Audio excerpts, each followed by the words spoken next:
Selamat sore, perkenalkan nama saya Magdalena Imun dengan NIM 2003030019, kelas A, semester 3, jurusan Sosiologi, Fakultas Ilmu Sosial dan Politik, Universitas Pusat Cendana Kupang.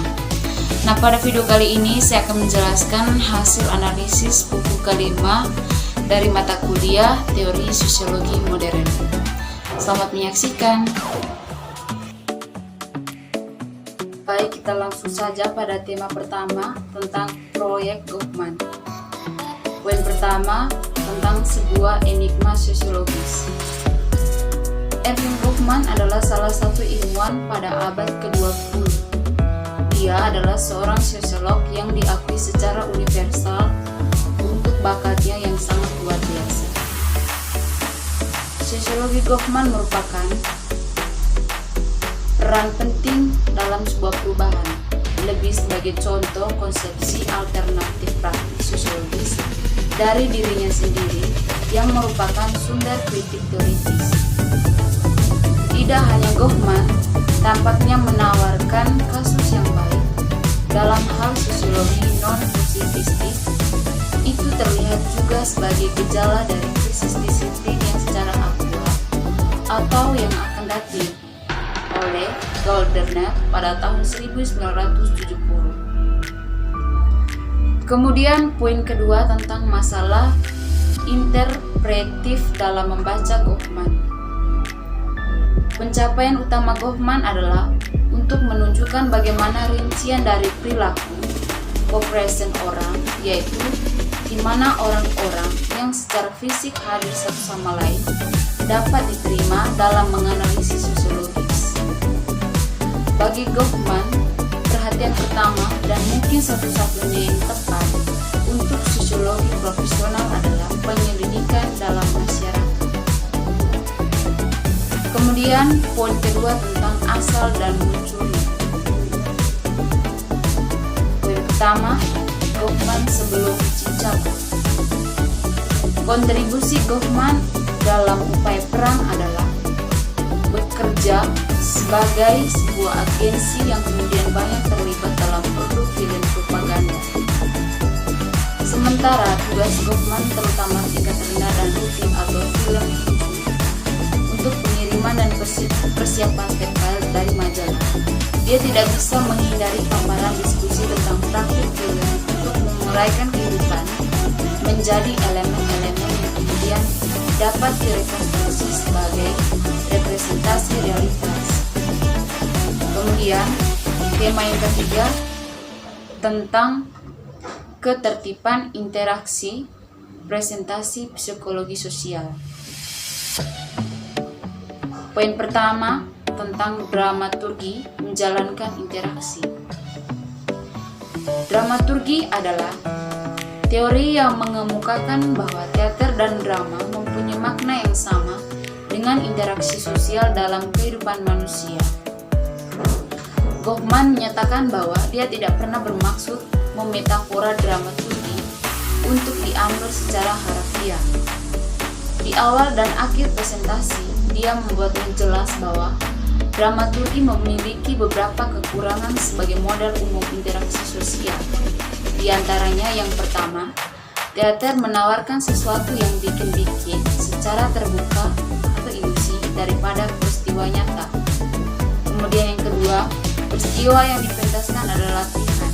Peristiwa nyata tidak begitu terlatih.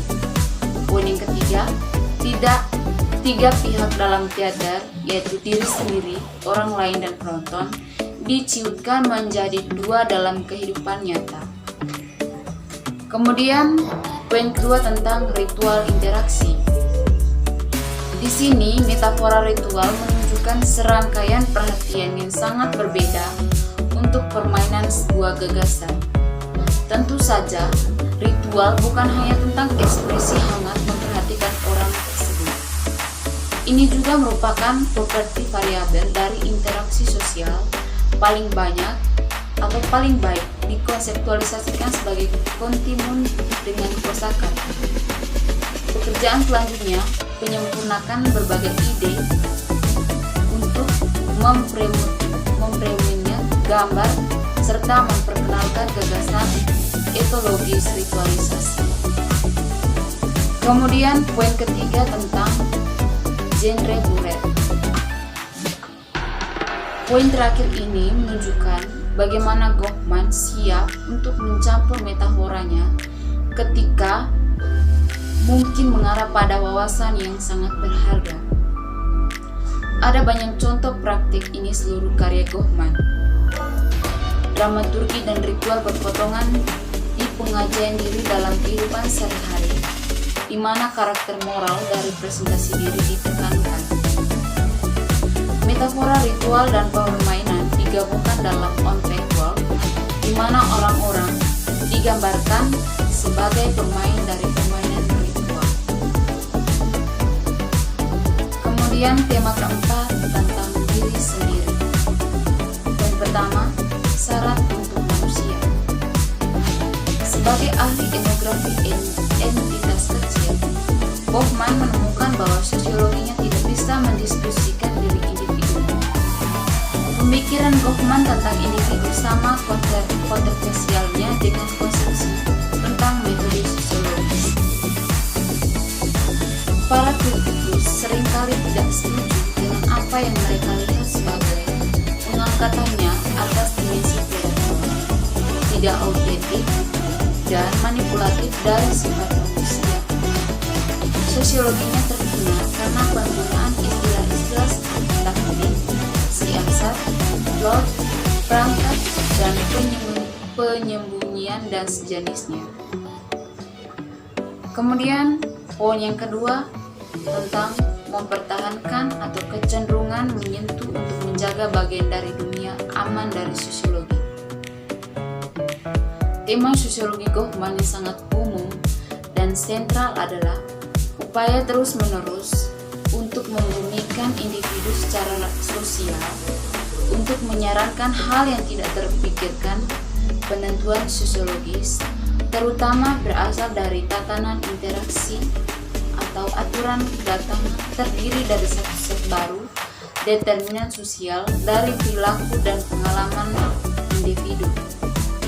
Nah, dalam mengidentifikasi aturan dan praktik tatanan interaksi sosial, di sini dia menemukan sebagai sosiologis yang kuat determinisme, di mana ujung jari masyarakat menjangkau hal-hal kecil dalam kehidupan sehari-hari. Kemudian tema yang kelima atau tema yang terakhir tentang identitas rusak dan perbedaan gender. Poin pertama tentang stigma. Stigma didefinisikan oleh Goffman sebagai atribut yang sangat mendiskreditkan. Dia menegaskan bahwa studi sosiologi stigma menuntut bahasa hubungan bukan atribut, karena apa yang dianggap sebagai stigma adalah suatu responsif terhadap kekhasan lokal konteks.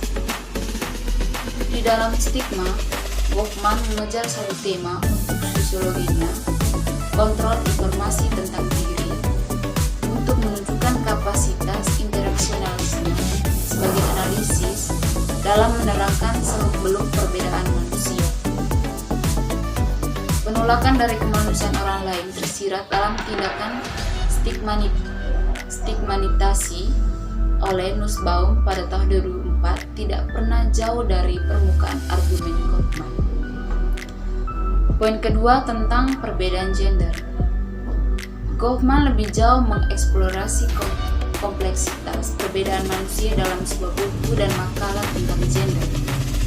Salah satu contoh awal dari disertasinya tahun 1953 adalah pernyataannya bahwa seorang wanita merupakan seorang feminis yang bersemangat mungkin, tersinggung jika status seksualnya tidak dibiarkan, tetap tidak relevan sebagai penentu pengobatan tertentu. Tulisan Goffman tentang gender berasal dari sudut pandang yang berbeda. Hal ini yang menarik secara sosiologis tentang kategori yang kurang beruntung bukanlah rasa sakit dari kerugian, tetapi bantalan struktur sosial pada relasi dan stabilitasnya. Baik, ini saja hasil review buku kelima dari mata kuliah dari sosiologi modern dari saya. Sekian dan terima kasih.